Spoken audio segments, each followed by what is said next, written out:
네, 안녕하십니까. 저는 목포산에게 유년부를 담당하고 있는 임대호 목사입니다.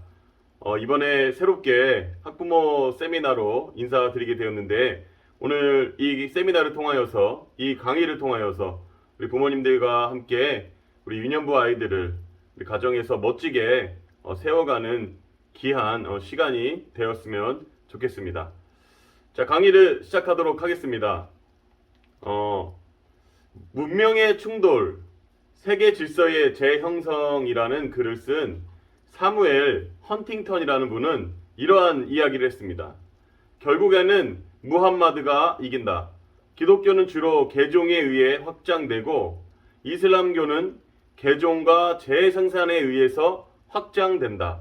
대략 1980년대에 절정을 이루었던 전 세계 그리스도인들의 비율은 이제 감소하고 있다. 아마도 2025년까지 세계 인구 가운데에서 약 25%에 가까울 것이다. 이렇게 적고 있습니다. 이슬람교와 기독교와 다른 점을 보면은 기독교는 주로 개종에 의해서 확장이 된다고 합니다. 복음 전파를 위해서 또 복음을 받아들이고 또 복음을 받아들인 자들이 예수 그리스도를 영접함으로써 개종이 되는데요. 그런데 이슬람교는요, 지금 개종과 한 가지가 더 있는데 그것은 재생산입니다. 또 계속해서 보시면 반면에 대단히 높은 인구 성장의 비율의 결과로 세계에서 이 무슬림의 증지는 계속해서 극적으로 증가하여 세기가 바뀔 즈음에 세계 인구의 20%가 될 것이고 얼마 후에 그리스도인들의 수를 능가할 것이며 2025년 세계 인구의 약 30%를 차지하게 될 것이다 라고 전망을 하고 있습니다. 그러니까 2025년도가 되면은 결국은 이 이슬람교가 기독교의 인구를 앞질 것이다 라는 예측을 한 겁니다. 기독교와 이슬람교의 차이점은 무엇일까요? 이슬람이 기독교를 이길 수밖에 없는 이유 중에 하나는 무엇이냐면 그것은 재생산입니다. 재생산. 그렇다면 이 재생산의 의미가 과연 무엇일까요? 그 이슬람교 사람들은요, 이 자식들을 굉장히 많이 낳습니다. 그래서 우리는 다산이다.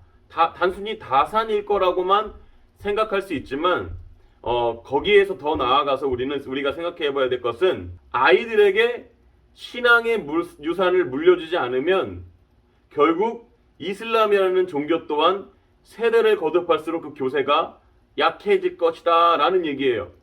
이슬람 교도가 단순히 다산 때문에 수가 증가하는 것이 아니라 이 이슬람교 안에서도 자녀를 위한 신앙의 유산을 물려주기를 그렇게 열심히 노력하고 있다는 것을 우리가 알 수 있습니다. 정답은 어디에 있습니까? 지금 이슬람교가 그렇게 기독교를 추월할 수 있는 그 원인 중에 하나가 무엇입니까? 우리는 그것을 가정이라고 얘기할 수 있습니다. 정답은 가정에 있습니다.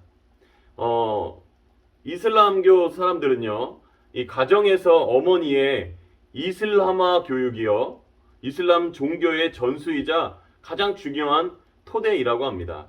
그러니까 단순히 다산이 아니라 가정에서 자녀들을 가르치는, 자녀들을 이슬람화 시키는 그 교육이 이슬람 종교의 전수이고요, 또 중요한 토대이다라는 거예요. 그래서 이슬람교에게는 이슬람교만이 유일한 구원의 수단이기 때문에 우리 기독교와 마찬가지예요. 예수 그리스도만 구원자라고 믿는 우리 기독교와 같은 마인드로 이슬람교도요, 다른 종교로의 개종은 즉 죽음과도 같은 일이라고 생각하는 거예요. 그렇기 때문에 이 신앙에 있어서 누구에게도 맡길 수 없다는 거죠. 이 구원의 문제가 달려있기 때문에 이 문제를 누군가에게 맡겨가지고 위탁해서 해결할 수 있는 문제가 아니라는 거예요. 그래서 부모님들이, 이슬람교도 부모들이 자신들이 직접 가르치지 않을 수 없다. 직접 가르친다라는 거예요. 이것은 유대인들의 역사 속에서도 증명이 되는데요. 유대인들도 우리도 너무나도 잘 알고 있죠. 즉 신앙의 유산을 제대로 전수할 수 있는 열쇠가 있는데요. 이 열쇠가 바로 가정에 있다라는 것입니다. 원포인트 통합교육을 쓴 우리 오륜교회의 부목사님으로 계신 주경훈 목사님, 이 원포인트 통합교육책에서 그 이유들을 볼 수가 있는데요. 그 이스라엘 백성들이 1948년도 5월 14일에 유엔으로부터 독립을 인정받았습니다. 이것은 바벨론의 느부갓네살 왕에 의해 나라가 망하고 BC 586년, 그리고 이스라엘 사람들이 여러 나라에 흩어진 지 2500년 만의 일이에요. 참으로 감격스러운 날이 아닐 수 없죠. 하지만 좋을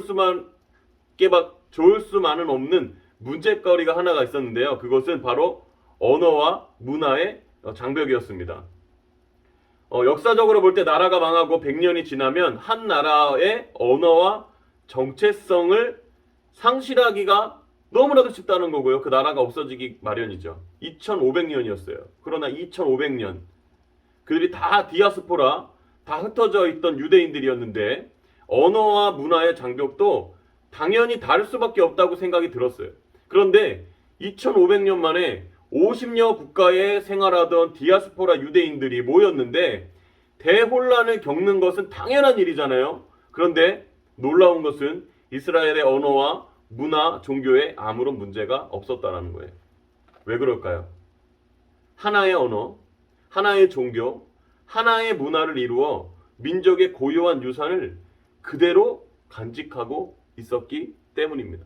하나의 언어, 하나의 종교, 하나의 문화를 이루어서 민족이 그 고유한 유산을 세대와 세대를 거듭하면서 잘 간직하고 있었기 때문이라고 말하고 있어요. 2500년간 50여 개의 나라로 흩어져 있었던 이스라엘 민족이 2500년 만에 다시 만났지만 그들의 만남에는 언어적, 문화적, 종교적으로 아무 문제가 없었다는 것이에요. 즉 그들은 2500년 동안에 2500년 전에 그 언어와 문화와 종교를 그대로 지키고 있었다는 것입니다.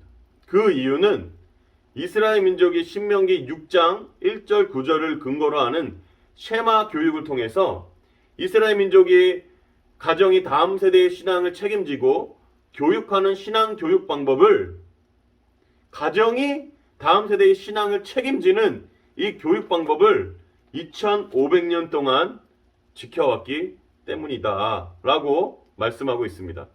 신명기 6장 6절에서 7절 말씀을 우리 함께 읽어볼까요? 오늘 내가 내게 명하는 이 말씀을 너는 마음에 새기고, 이때 너는요 부모님입니다. 그리고 7절에 내 자녀에게 부지런히 가르치며 집에 앉아있을 때에든지 길을 갈 때에든지 누워있을 때에든지 일어날 때에든지 이 말씀을 강론할 것이며, 이렇게 말씀하고 있죠. 그러니까 자녀에게 어디서요? 집에서 앉아있을 때에든지 길을 갈 때에든지 누워있을 때에든지 일어날 때에든지 이 말씀을 강론할 것이며, 저희 목포 사랑의 교회 공가를 보시면은 뒤에 4가지 질문과 기도가 있습니다. 이것은 이 쉐마 교육을 반영해서 이 공가를 만들었다라고 생각하셔도 됩니다. 그래서 우리 부모님들이 매주 올라오는 공가에 그 뒤에 4가지, 길을 갈 때, 또 밥을 먹을 때 할 수 있는 질문들, 또 우리 아이들이 잠잘 때, 또 하루를 시작할 때 우리 아이들에게 할 수 있는 말들, 이거를 잘 적어놨습니다. 그 주간에 배웠던 말씀을 통하여서 또 이 말씀을 되새기기 위해서 이 4가지의 질문과 기도를 우리가 자녀와 함께 나눌 수 있다는 거예요. 굉장히 중요하다는 겁니다. 이 가정이 그만큼 중요하다는 거예요. 그래서 이슬람교 유대인들에게도 발견하는 다음 세대에 신앙의 유산이 전수될 수밖에 없는 유일한 방법은 바로 이 가정을 통해서 신앙이 전수된다라는 것입니다. 가정 신앙의 교육의 센터 박민희 저자는요, 이렇게 그래서 이렇게 쓰고 있습니다. 인간은 배우는 존재이다. 인간의 삶을 태어나면서 죽을 때까지 일평생 배움의 과정이다. 인간은 근본적으로 교육적 존재이다. 인간의 삶의 이러한 성격은 신앙에도 그대로 적용된다. 그래서 교육 가르침은 교회의 본질적인 차원이며 신앙을 형성하고 신앙을 전수하며 교회를 견고히 세우는 도구이다. 교회는 말씀을 선포해야 하는 것처럼 가르쳐야 한다. 가르침은 교회의 본질에 속하며 이 가르침의 기능을 소홀히 하는 교회는 교회로서의 본질의 필수적인 요소를 잃어버린 것이다 라고 이야기하고 있습니다. 그래서 우리 아이들이 이 하나님을 알 수 있는 방법은 인간을 통하여서 전해지고 가르치는 복음을 듣게 됨을 통해서 하나님을 알 수 있습니다. 제가 말씀드리는 것은 초자연적인 성령의 역사도 있는데 그것은 굉장히 특수한 상황이기 때문에 지금 보편적이고 일반적인 하나님의 일하심을 제가 말씀드리고 있는 거예요. 보편적이고 일반적인 하나님의 일하심은 무엇이냐면 가르침을 통하여서 인간을 통하여 가르침과 전해짐을 통해서 복음을 듣게 되고 깨닫게 된다는 거예요.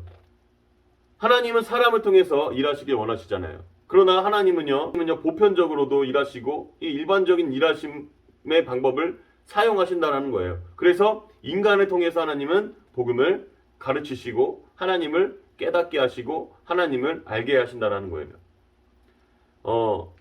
로버트 레익스라는 분이 교회학교 창시자입니다.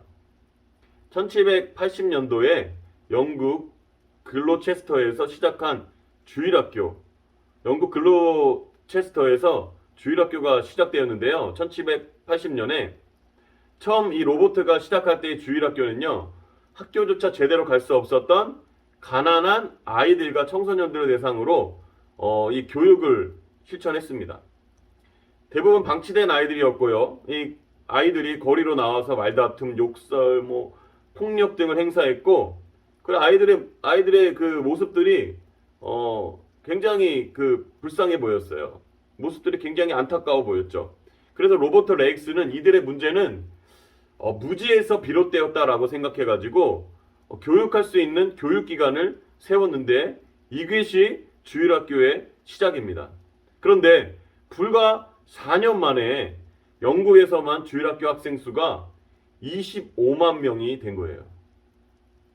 영국에서만 주일학교 학생 수가 25만 명이 된 거예요.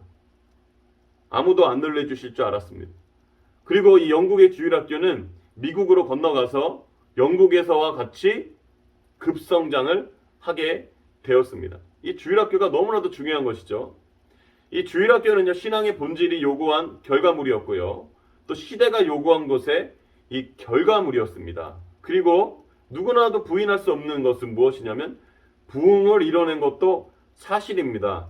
그러나 이 결과로 통하여서 가정에서 이루어져야 할 신앙교육을 교회에 맡기는 현상을 초래하게 되었다는 거예요. 조금 이제 말을 좀 자극적으로 표현하자면 교회에 떠맡기는 현상을 초래하게 되었다라는 겁니다. 가정에서 책임져야 할 자녀, 그리고 신앙의 교육을 잘 시켜야 되는 가정임에도 불구하고 교회로 떠넘기게 되는 현상이 나타났다는 거예요. 우리가 꼭 기억해야 될 것은 무엇이냐면 각 가정의 다음 세대들, 우리 자녀들은요, 언젠가는 이 독립을 한다는 거예요. 가정에서 또 새로운 공동체로 독립을 하게 됩니다. 짧은 독립을 보자면 부모와의 관계, 질풍노도의 시기, 점점점 우리 자녀들은요, 부모의 손에서 벗어나려고 하고 있어요. 그리고 청소년 시기에 질풍노도의 시기가 되면요, 부모님 말 잘 듣지 않습니다. 그래서 부모님들은 마음에 이제 자녀를 조금씩 놓아주어야 된다라는 마음을 갖게 되는 것이죠. 그리고 긴 독립이 있는데요. 이것은 대학생이 되면은 긴 독립을 하게 되고요. 더 나아가서는 결혼 등으로 발생되는 이 독립을 말합니다. 그러니까 우리 자녀들은요, 평생 우리 자녀들을 우리 부모님 품에 품고 있는 게 아니에요.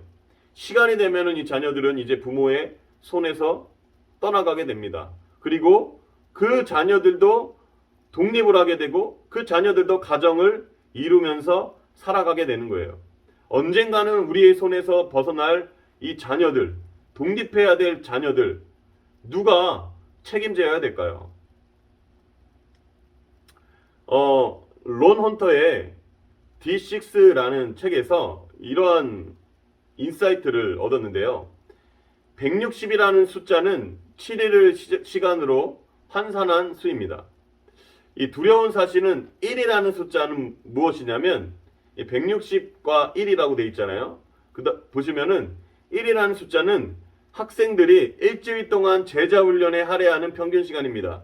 오늘날로 얘기하자면 이 교회에서 말씀 듣고 공과 공부하는 시간을 이야기합니다. 소그룹 분방 공부 시간을 통해서 배우는 30분, 그리고 담당 목사로부터 듣는 말씀 시간 30분까지 더한 것이에요. 아이들이 평균 일주일에 1시간만 영적인 공급을 받는다고 한번 생각해 보십시오. 교회는 이 아이들을 돕거나 가르칠 수 있는 기회를 그러면 그 외에는 어떻게 확보할 수 있을까요? 사역을 배가시킬 수 있는 기본적인 방법은 무엇이냐면 집에서 가족들이 함께 있는 시간에 부모들이 함께 사역에 동참하는 것입니다. 교회에서 있는 시간은 1시간이죠. 그렇기 때문에 이 가정에서 부모님들이 함께 자녀를 양육해 주기를 바라는 거예요. 부모님들이 함께 이 사역에 동참해 주시기를 바라는 겁니다. 또 싱크 오렌지의 저자인 레지 조이너는 이렇게 이야기했어요. 노스포인트 교회가 시작된 지 얼마 되지 않았을 때 어린이 청소년 프로그램의 우선순위를 어떻게 정해야 할지 씨름하다가요. 막 계산기를 두드려 봤는데 진짜 냉엄한 현실을 깨닫게 되었다라는 거예요. 그 시간을 보자면 이 글이 길지만 제가 요약해서 얘기하자면 아이들이 교회에서 1년 동안 교회에서 보내는 시간이 대략 평균적으로는 40시간 정도라고 얘기합니다. 선생님과 교회에서 보내는 시간이 40시간 정도라고 합니다. 그런데요, 뭐 휴일, 안전문제, 스포츠 휴가 이런 거 다 빼고 학원 이런 것도 빼고요. 아이들이 부모와 아이들과 보내는 시간이 1년에 약 3,000시간이 된다는 거예요. 교회 선생님과 40시간, 부모와의 함께 할 수 있는 시간은 3,000시간. 엄청난 시간을 부모님과 자녀가 함께 한다는 겁니다. 부모와 자녀와의 관계에서도 이 시간적으로도 만날 수 있는 시간이 가장 많은 것처럼 이 부모의 힘이 굉장히 큰 거예요. 신앙은 이 부모의 역할이 그만큼 크다라는 겁니다. 교회에서 1년간 이 창세기를 가르친다고 한번 본다면 창세기 1장부터 창세기 50장까지 쭉 1년 동안 설교한다고 생각해 보십시오. 매주 창세기 1장, 2장, 3장 52주니까 뭐 대략 50장이면 창세기 한 권을 뗄 수 있겠죠. 그런데요, 교회에서 창세기를 1년 동안에 한 권을 뗀다면, 창세기 한 권을 뗀다면 집에서는 1년간 성경 한 권을 가르칠 수 있다라는 거예요. 그래서 자녀들에게 미치는 영향력은요, 물론 성령께서 매주 예배 가운데 아이들을 완전 뒤집어 놓을 수도 있습니다. 근데 우리가 시간적인 영향력을 보자면 아이들이 많이 노출되어서 영향을 받는 것을 고려하자면 교회보다 가정이 큰 영향을 줄 수 있다는 겁니다. 또 부모와 자녀와는 관계 형성이 잘 되어 있어요. 피는 물보다 진하기 때문에 아이들은 자기가 좋아하는 이야기를 듣는 것도 중요하지만 아이들은 좋아하는 사람의 이야기를 듣습니다. 내가 좋아하는 사람이 무엇을 이야기하는가. 우리 대부분의 어른분들도 마찬가지예요.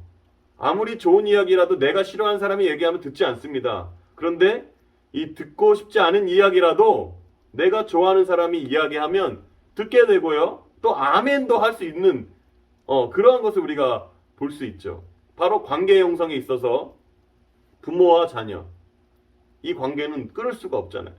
그리고요, 부모의 힘 세 번째는요, 부모는 자녀의 거울이다라는 겁니다. 뇌신경 과학자들에 의하면 거울신경세포란 것이 있다고 하는데요. 이 한 체계가 다른 체계의 특정한 움직임을 보고서 거울처럼 따라하게 된다라는 이 세포가 있습니다. 우리가 잘 아는 거죠. 갓난아이도 어머니가 웃으면은 이 갓난아이도 똑같이 엄마의 미소를 보면서 웃는다라는 거예요. 이 원포인트 통합교육에서 주경호 목사님이 이렇게 얘기합니다. 영적 거울 신경세포가 있다고 믿는다. 영적인 부분이야말로 말이 아닌 행동을 보고 배울 수 있다. 그래서 자녀는 부모의 말이 아니라 뒷모습을 보고 자란다라는 거예요. 그래서 문제아는 한 명도 없다. 문제는 부모만 있다고 하는 거예요. 문제아는 없고 문제 부모만 있다고 하는 것입니다. 또 우리 D6에서도 이렇게 얘기하죠.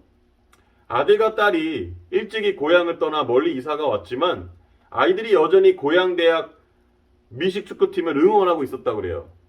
아니 대학을 대표하는 색깔롤도 막 찾아 있고 열심히 경기를 지켜보고 있다 그러는 거예요. 아니 일찍이 고향을 떠났는데 그래도 이사 갔는데도 불구하고 이 아이들이 미식축구팀, 자기 고향 미식축구팀을 응원하고 있대요. 그 이유가 무엇인가? 이 저자가 생각해봤던 이런 거예요. 아이들 엄마와 내가 그러고 있기 때문에 이 아이들은 부모의 영향을 받아서 그 정신을 물려받고 부모가 거기 팬이면 그 팀의 팬이면 자녀들도 똑같이 팬이 된다라는 것입니다. 저를 예를 들어보자면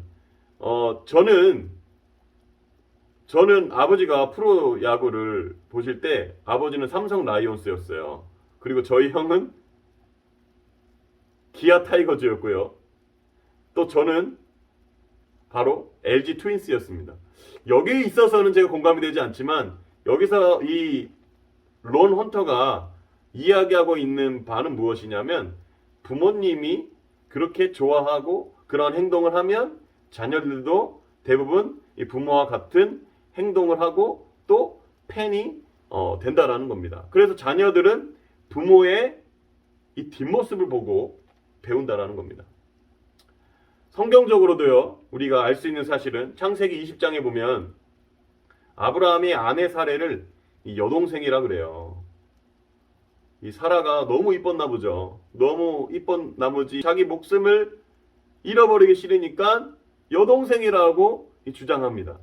이것을 똑같이 얘기하는 게 뭐냐면 창세기 26장에도 보면 이삭 또한 자신을 보호하려고 아내 리브가를요 자신의 여동생이라고 주장합니다.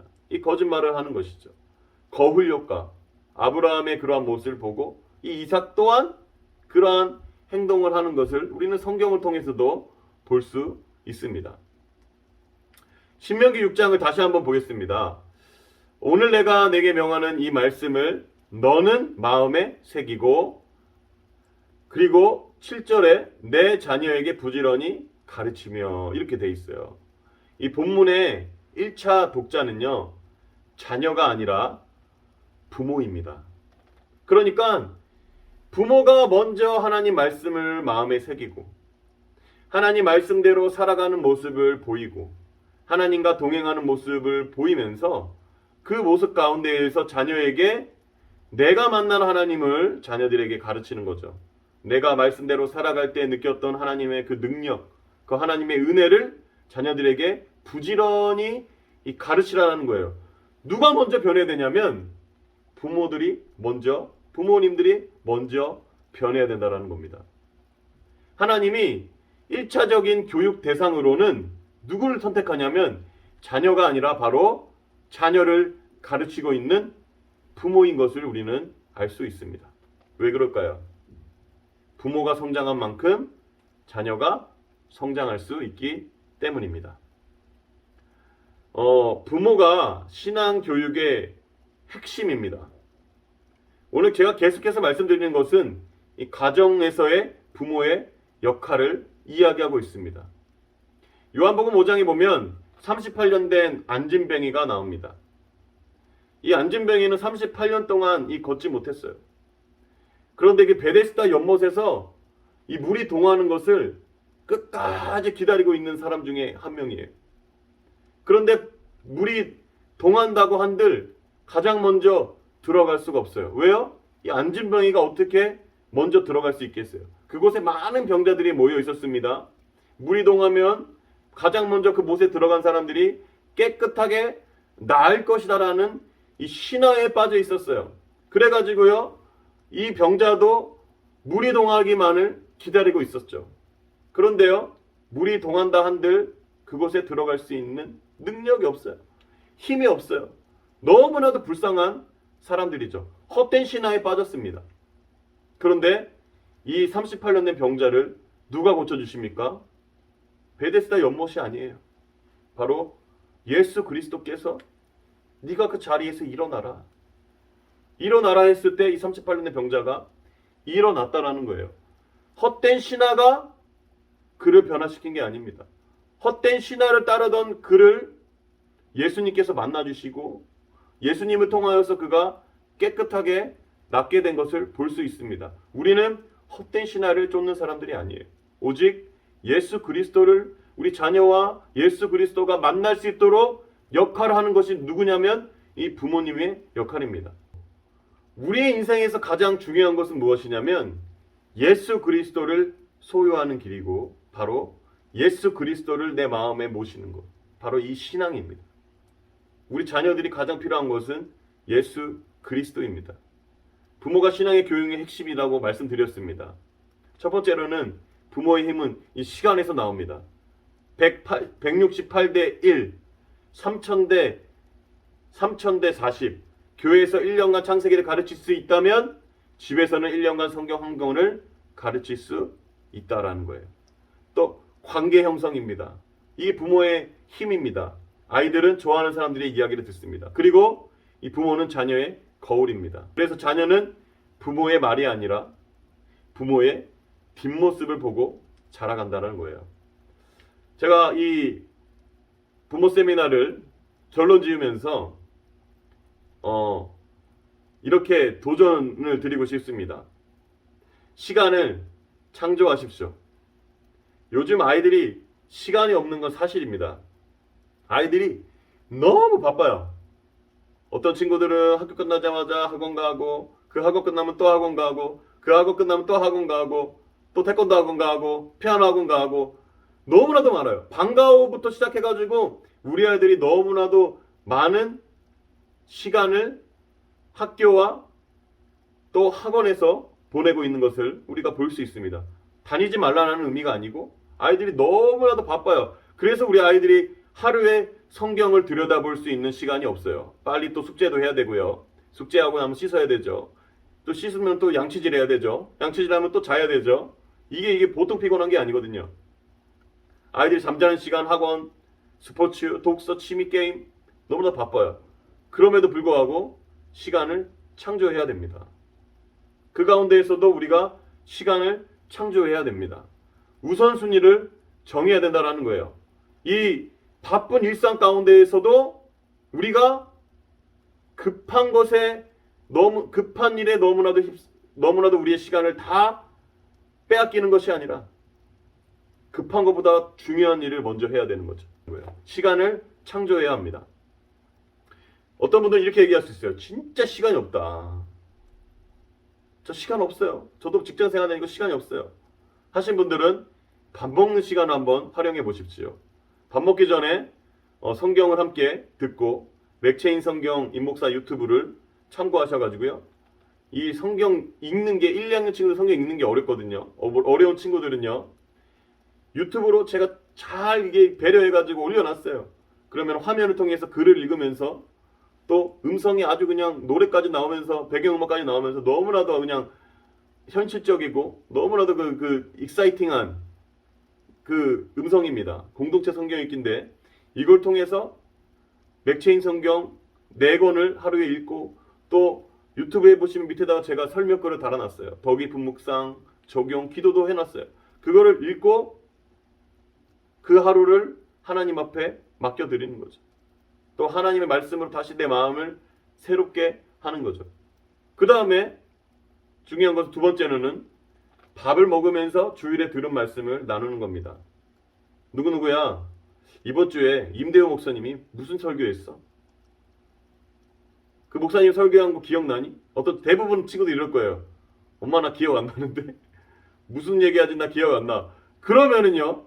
함께 그 주일에 있었던 설교 말씀을 다시 유튜브를 통해서 우리 어머니와 자녀가 같이 듣고, 자녀가 두 번째 들어도 깨닫지 못한다면 부모님들이 듣고서 기억에 남는 얘기들을 우리 자녀들의 가슴에 다시 한번 새겨주면 얼마나 좋을까요? 첫 번째로는 맥체인 성경에 꼭 참여해 주시기를 바랍니다. 시간을 창조해 주시길 바랍니다. 그리고 주일에 들은 말씀들을 꼭 그 주중에 한 번 정도는 우리 아이들과 나눠주셨으면 좋겠습니다. 가정에서 하루에 1시간을 창조하는데요, 제가 이렇게 권면을 드리고 싶어요. 맥체인 성경 읽기에 꼭 참여해 주시고, 신약 일독 릴레이에 참여해 주시고, 유년부 설교 다시 듣기를 주 1회 꼭 해 주시기를 바랍니다. 부모님들 중에서 우리 아이들이 너무 힘들어한다는 친구들이 있어요. 이거 초등부 가서 해야 되는 거 아니냐, 중학교 가서 해야 되는 거 아니냐 하는 친구들도 있는데요. 그 성경 앞에서 졸고 있더라도 하나님은 반드시 은혜를 주십니다. 이 가랑비에 옷을 젖는 것처럼 우리가 새벽 예배도 마찬가지잖아요. 새벽 예배 가서 항상 이게 맑은 정신으로만 앉아 있는 거 아니잖아요. 때로는 나 너무 피곤해가지고 앉아 있어도 하나님이 길을 열어주셔가지고 듣게 하세요. 이 새벽 예배 때 졸면서 들은 말씀도 하나님께서 깨닫게 하셔가지고 어떠한 상황 가운데 그 말씀을 깨닫게 하셔서 그 상황을 이겨낼 수 있는 힘을 주시는 것처럼 가랑비에도 옷이 젖습니다. 그러니까 은혜의 자리로, 말씀의 자리로 늘 나아갈 수 있도록 부모님들께서 도와주시기를 바랍니다. 가장 중요한 것, 핵심은요, 이 부모님들의 가치관이 변화가 되어야 돼요. 부모님들의 가치관이 변화가 되지 않으면 이거 너무나도 힘든 거예요. 우리가 스카이캐슬도 보시면 알죠? 스카이캐슬, 너 의대 가야 돼. 막 부모님이 못다한 꿈은 막 자식에게 막 부모님이 이 정도 했으니까 너도 이만큼 해야 돼 라는 가치관이 달라요. 이 세상의 성공이에요, 가치관은.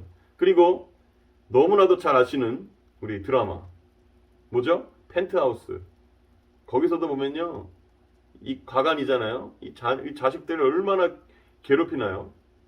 그러니까 부모님들의 가치관이 변화되는 게 너무나도 중요합니다. 사사기 2장에 보면은 이 3세대가 나오는데요. 첫 번째 세대는 여호수아 세대이고, 이 두 번째 세대는 이 장로 세대고요. 이 세 번째 세대는 다른 세대입니다. 왜 다른 세대라고 얘기할까요? 왜 다른 세대라고 이야기할까요? 다른 세대라는 것은 하나님을 모르는 세대라는 뜻이고요. 이것은 이 세대가 신앙 전술을 실패했음을 의미합니다. 성경은 그 이유가 이 세대는 여호수아와 함께했던 세대들은 함께 하시는 하나님을 보았습니다. 여호수아와 함께 하시는 하나님을 보았어요. 이 세대는요. 여호수아를 보면서 정말 하나님이 함께 하시는 분이구나 라면서 하나님을 보았는데, 3세대는 이 2세대였던 장로들, 이 장로들과 함께하는 하나님을 보지 못했기 때문입니다. 부모가 하나님과 함께 하느냐, 또 하나님과 함께 하지 않느냐 라는 차이가 너무나도 큰 일을 나타냈다는 것이죠. 성경 지식에서 우리는 부모의 삶으로 살아계신 하나님을 보게 해야 합니다. 우리 자녀들에게 있어서 야, 성경 읽어, 좀 성경 좀 읽어라 라는 부분에서 함께 성경을 읽으면서 우리의 삶으로 살아계신 하나님을 보여주어야 합니다. 부모님들이 어려울 때 우리 자녀들 앞에서 무릎 꿇어 눈물 흘려 기도하는 모습을 보여주세요. 부모님들이 삶 가운데 어려운 일, 난관이 닥칠 때 기도하는 모습을 보여주세요. 혹여나 정말로 해결할 수 없는 문제가 있을 때 그 문제를 어떻게 신앙으로 해결할 것인가라고 고민하며 또 말씀을 붙잡고 씨름하는 그러한 모습을 보여주세요. 그러한 모습을 볼 때 우리 자녀들은 변화될 줄 믿습니다. 우리가 가장 우선적으로 살려야 할 대상은 아이들이 아닙니다. 바로 부모 자신입니다. 내가 변해야 우리 자식들이 변하는 것입니다. 우리 사랑하는 유년부 학부모님들, 이 혼탁한 시대에 목포사랑의 교회 유년부 우리 아이들 모두는, 또 우리 한국교회가 이 가정이 바로 세워지고 가정에서 이 말씀과 기도가 끊이지 않고 이 성경 읽는 소리가 끊이지 않고 또 하나님을 찾는 소리가 끊이지 않을 때 우리 아이들 이 부모님과 함께하는 이 시간들을 통하여서 하나님을 깊이 만날 줄 믿습니다. 우리 아이들은 부모님의 뒷모습을 보고 하나님을 보게 되는 것입니다. 우리 사랑하는 부모님들, 맥체인 성경, 신약일독 릴레이, 또 유년부 주일 말씀을 통하여서 자녀들과 소통하시고 우리 공과를 통하여서 공까지 4가지 이 질문과 기도를 통하여서 아이들과 항상 집에서 말씀 읽는 소리, 말씀을 나누는 소리가 끊이지 않는 가정이 되시기를 간절히 소망합니다. 기도하겠습니다. 하나님 감사합니다. 우리 유년부 사랑하는 친구들 가정을 주님께서 세워주시고 말씀으로 온전히 세워져서 시대를 변화시키는 멋진 인물들로 주님 삼아주시고 하나님 혼탁한 세대 가운데 여러 가지 유혹 가운데 넘어가지 않고 하나님 말씀으로 승리하는 우리 친구들 모두가 되게 하여 주시옵소서. 아이들이 먼저 변화되기 전에 부모님이 먼저 변화되기를 원합니다. 하나님 내가 먼저 말씀대로 살기를 원합니다. 하나님 붙잡고 살기를 원합니다. 하나님 부모된 나 자신을 붙잡아 주시고 힘주시고 능력을 더하여 주시옵소서. 감사드리며 예수님의 이름으로 기도드리옵나이다. 아멘. 감사합니다.